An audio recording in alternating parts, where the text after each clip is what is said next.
Club América has just dominated Mexican football, winning 3 league titles in a row. However, this generation looks to be falling apart, failing to qualify for the Club World Cup, losing the Campeón de Campeones, and crashing out early in the League's Cup. And with this club having ambitions of winning the Champions Cup and becoming the best team on the continent. And in order to do that, they need a manager who can change their style and bring fresh success. And who else but me to take over Club América, trying to make them the greatest team in North America by winning the Champions Cup. And I'm very excited for my first career mode series, using the likes of Alex and Dejas finally able to play number 10. I'm also excited to use our captain Álvaro Fidalgo. And of course, I can't forget América's new signing Alan Saint-Maximum, arguably the most talented player to join the MX since Ronaldinho. And I think if we make the right transfers and decisions, I don't see why we can't win every single trophy and become the best team in North America. And maybe even build the greatest America side of all time. However, winning the Champions Cup isn't our only goal, as we do have some board objectives. And as happy as they were bringing us in, they won't have a problem sacking us if we do not complete these board objectives for season number 1. We need to go ahead and clear out the old guard by selling everybody over 30. And to be honest, I don't mind that decision. We're trying to build a new generation of players and having a total of 6 to 8 players over 30. And we also have to go ahead and sell a player to Europe for 30+ million. And to be honest, I do not like that one. That means sometime this season we will lose one of our talented players like Sendejas, Brian Rodriguez to Europe. But another huge objective is to promote 2 youth academy players to the first team. And we do know América look to buy the best players in Mexico, but they've also produced some gems recently in Edson Alvarez and Raul Jimenez. But not only that, we also have to win 3 games against our rivals. And the final and hardest objective is domestic dominance by reaching both the Clausura and Apertura final. And completing those objectives is not gonna be easy. Where do I even start? Well, I think it's appropriate to start by changing this formation. I personally think the reason why América aren't as dominant anymore is because their tactics have been learned by other teams, and I think it's time for a change. And this is what we call Edgar Ball, a 4-3-3 attack. We're gonna play off the counter, and we're gonna be playing deep because we do have some of the best defenders in the league. But before we move on to the starting 11, remember, we do have to clear out every single player over 30 years old. And to be honest, the biggest loss is Henry Martin, who has been one of the best strikers in America history. But with 31 years old, he's also been very injury prone. It is best that he just leaves the club. And I think currently this is the best lineup we can provide. Alan Saint-Maximum coming up the left with Brian Rodriguez have to make way on the right side, but I know he can do that job. And of course, Alex and Dejas will finally be able to play number 10. And don't you worry, he will still be scoring goals as we do have him as a shadow striker, while Cervantes or another CDM will be staying back because I do want our right back to help out on the attack. And that is only because I want to start Espinosa over Alvarez, as I believe he is the future fullback of América. However, I did mention I do want to win the Champions Cup, and that's probably not going to happen till season number 2. But I do want to build the best lineup possible once we reach the Champions Cup final. And throughout this career mode series, some of our players will slowly become unlocked for that eventual Champions Cup final. And that will only be through performances and player growth. As of right now, I believe there is one player locked for that eventual Champions Cup final, and it is our captain, Álvaro Fidalgo. However, things could change, like injuries or him wanting to leave the club. But I know by the time we reach the Champions Cup final, we will have the best lineup we could possibly have. However, there is some good news, as we have 25 million to spend, and surely we'll be able to make signings to eventually win the Champions Cup. However, I did mention that we do have board objectives. Let me explain to you how that's going to work. The board has given us a total of 5 objectives, and as long as we complete 3 of them, we will be able to keep our job. However, if we do complete 4 of those objectives, we will get an extra 10 million bonus in the brand new season. And if we somehow complete all 5 objectives, we'll get a bonus of 30 million to sign some of the best players that América could buy. And that just shows how important these objectives are. And boys, I was just taking a look at the fixtures, and our first game is only 3 weeks away against Pachuca, who are sitting in first place in real life. And I'm gonna be completely honest, I don't think this team is ready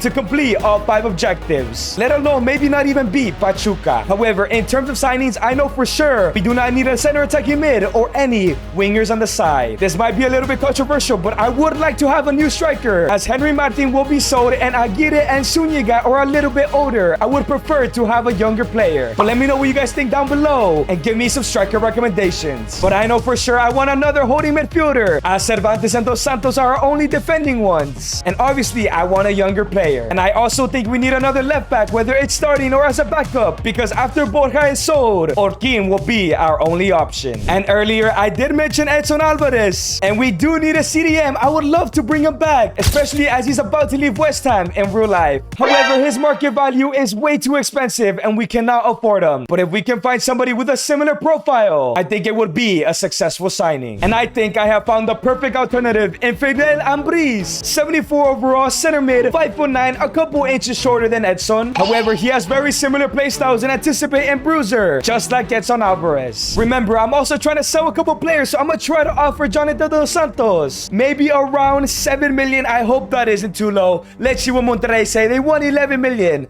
I think that's a bit high. So I'm gonna go ahead and go back in with his valuation plus Jonathan Dos Santos, and let's see what they say. They still want 11 million. But you know what? I backed Fidel Ambriz to eventually be in that final lineup. So I'm gonna go ahead and accept that. So for 11 million plus Jonathan Dos Santos, I believe Ambriz is the right signing. And as we brought in Ambriz, we are starting to get offers for some of our players. We got 2 different offers for Nestor Araujo from Sheffield and Cagliari. Man, why would anybody want to buy this bum? We also got some loan offers from Naveda. And to be honest, I'm probably gonna accept one of these. He won't get much game time this season. And of course, we also got an offer from Henry Martin from Flamengo. Like I mentioned, one of America's best ever strikers. But remember, we do have that objective of selling everybody over 30. So I have to accept it. And there he goes. Henry Martin is leaving the side. But we did get some decent amount of cash. But let's continue to sell players on our lead up to the first game against Pachuca. And as Araujo leaves the club for 1.8 million, we're really doing good with that objective, as we've gotten rid of 4 out of our 7 players over 30. However, it is time for my managerial debut. Of course, Saint Maximin will be making his debut as well. And we had to start Fidel Ambriz to see how he plays. And it's time to kick off the Liga MX season. Beating Pachuca is not going to be easy. And I'm just curious if this team can straight away get used to Edgar Ball, because they're playing a different style of football now. But here comes Pachuca on the first attack of the game, and immediately it goes in. Cadiz gives Pachuca the lead. That's not good. But we need to go ahead and quickly equalize this game. We cannot lose the first game of the season. Rodriguez gives it to Dagoberto Espinosa, who is playing the attacking fullback role. Gives it to Aguirre, and no, he loses it. However, Alvaro Fidalgo picks the ball up, gives it to Alan Saint Maximin. First touches on the ball into Alex Sendejas. Can he create this opportunity? Gives it to Aguirre, and he misses. Is he gonna be able to replace Henry Martin? But we do have a corner now. Can Fidalgo whip this one in? And it finds Israel Reyes with a bicycle kick, and he has equalized. And there's a reason why he's my favorite player. However, Aguirre should have scored his chance. And now in the 34th minute, here comes Alex Sendejas on the counterattack. Gives it to Brian Rodriguez. Can we go ahead and score before halftime to take the lead? Sendejas through ball into Aguirre. 1v1. Can he finish? And no. Come on, man. You need to put one away. And it is now halftime. A decent debut so far. However, I'm worried that Aguirre won't be the goal scorer that we need him to be. And here we go. 79th minute. Brian Rodriguez on the ball. Opens it up to Dagoberto Espinosa. We've seen him score from this position before. Gives it to Brian Rodriguez, who gives it into Alan Saint Maximin for a debut. There you go. And he has done it, scoring on his debut. And we possibly have gotten our first 3 points. And the whistle is blown. We have beaten Pachuca. However, I'm worried about that striker position. However, that win shows us that our team isn't perfect. Sendejas and Rodriguez are still getting used to playing in that new position. And of course, this was Maximum's first ever MX game. But like I mentioned before, I'm not sure if Aguirre or Zuniga are good enough to replace Martin. But let me know down below for any suggestions. And remember, I did mention Sendejas will not stop scoring goals. So we're gonna go ahead and give him Shadow Striker so he can become a master in the attacking mid row. So he can go back to the goal scoring he was doing on the right. However, I did mention that we do need a left back. And I would say Orkin was pretty average, but is still very young. So I would like to bring in some competition. And I think I found the perfect player in Rivaldo Lozano. 72 overall, 25 years old. Not exactly a youngster, but has a lot of experience and could compete well with Orkin. So for 3 million plus Christian Borja, we have brought in Lozano from Atlas. And that means we have now gotten rid of 5 out of our 7 30-year-old players. And boys, that now leaves us with 2 30-year-old players. Not counting Zuniga because he's a new transfer and was 29. And we now only have to get rid of Lichowski. And I completely forgot we do have Kota in the team and he's only here on loan. So it's as easy as terminating his loan, and now we only need to get rid of 1 more player. However, that leaves us with only 1 goalkeeper and Luis Malagon. So we also need to sign sign a backup. However, it's time for our second game against Necaxa, as I did change the lineup just a bit as Lozano will be making his debut, and I'm giving Zúñiga a chance to go ahead and see if he can score. But now it's Brian Rodriguez on the ball, gives it in to Alvaro Zendejas, who takes a fat touch, gets rid of the defenders, and immediately 2 minutes in, we have taken the lead against Necaxa. I told you Zendejas would score. However, now it's Dagoberto Espinosa on the ball, sends a through ball once again into Alvaro Zendejas with a finesse, and it's 2-0, a brace for my brand new number 10. However, boys, there is some terrible news. Dagoberto Espinosa is going to be out injured. We're in the second half. This just came out of nowhere. I didn't even see what happened, man. And it's not looking good. It's not a bandage. It's a hospital card. I hope he isn't out for too long. He was one of the ones I was excited to use. And boys, this is terrible. It seems like this tackle is what really injured him. I hope he's only out for like 1 or 2, 3 games. And now it's Alejandro Zendejas on the ball, gives it to Alan Maximum, who gives it to Zúñiga, who finds Brian Rodriguez, cuts to his left with the finesse, and it goes in. Regardless of injury, we make it 3-0. And here comes Eric Sanchez, came in as a sub into Fidalgo, back into Eric Sanchez, through ball into Alan Maximum, and it's all over. A 4-0 victory as Maximum gets his second MX goal. And boys, it's another 3 points, but remember, this was just in Necaxa. We still have to beat the likes of Cruz Azul, Chivas, and even Tigres to win La Liguilla. However, once again, our striker did not score a goal. And boys, the injury is bad. He will be out for 2 months and will probably miss half the Liguilla season. However, I know when he comes back, he's going to be a superstar. But thankfully, for the time being, we still have a great player in Kevin Alvarez. Funnily enough, we received an offer for him that I was debating on accepting, but now with the injury, he's definitely staying here. However, we've gotten an interesting offer, and it's for Brian Rodriguez for 22 million. I really do like Brian Rodriguez, but remember, we have the objective to sell somebody for 30 million plus to Europe, and this might be an early opportunity. However, I'm not sure if we should do it. For now, I'm going to delegate to try to get above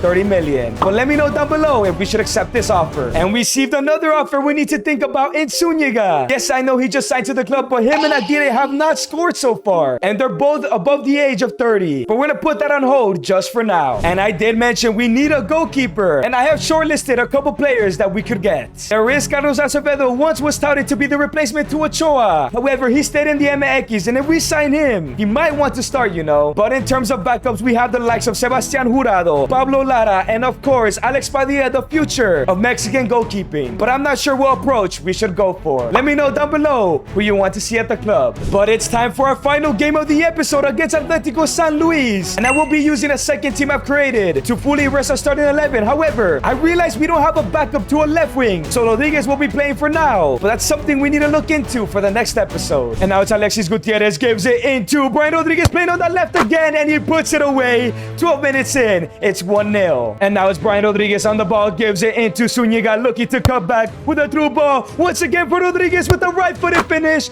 Maybe this guy should be starting on that left because he has 2 goals in 30 minutes. And in the second half, it's Gutierrez on the ball, gives it to Cervantes, who finds Eric Sanchez with a through ball into Brian Rodriguez for the hat-trick. And we get our first player to get a hat-trick, and it's Rodriguez in that left wing spot. And the whistle is blown. Rodriguez gets his match ball. It's going to be even tougher to accept that offer, but surely, if we can keep him around, he surely will be a lock for that eventual Champions Cup final. But the question is, will it be on the right or will it be on the left? And boys, things are looking great so far, sitting in first place, all 3 wins, and only conceding 1 goal, as Brian Rodriguez is already one of the top goal scorers. And to be honest, I'm loving some of our players. Reyes and Malagón have been rocks in the back. Dagoberto, before his injury, was looking insane as well. And Zendejas and Maximum are really fitting into their new role. However, the question still leaves, who will be our striker for the MX season? As we also need to bring in a backup left winger and a backup goalkeeper. And with Brian Rodriguez having 4 goals and 2 assists, he's definitely been the best player of the episode, as we decide if he should leave the club or stay, as we still need to complete our objectives, like selling a player for 30 million plus to Europe, and we also haven't even faced a big team yet, or set up our youth academy. However, this is just the start of the journey to winning the Champions Cup, and this will continue in the next one.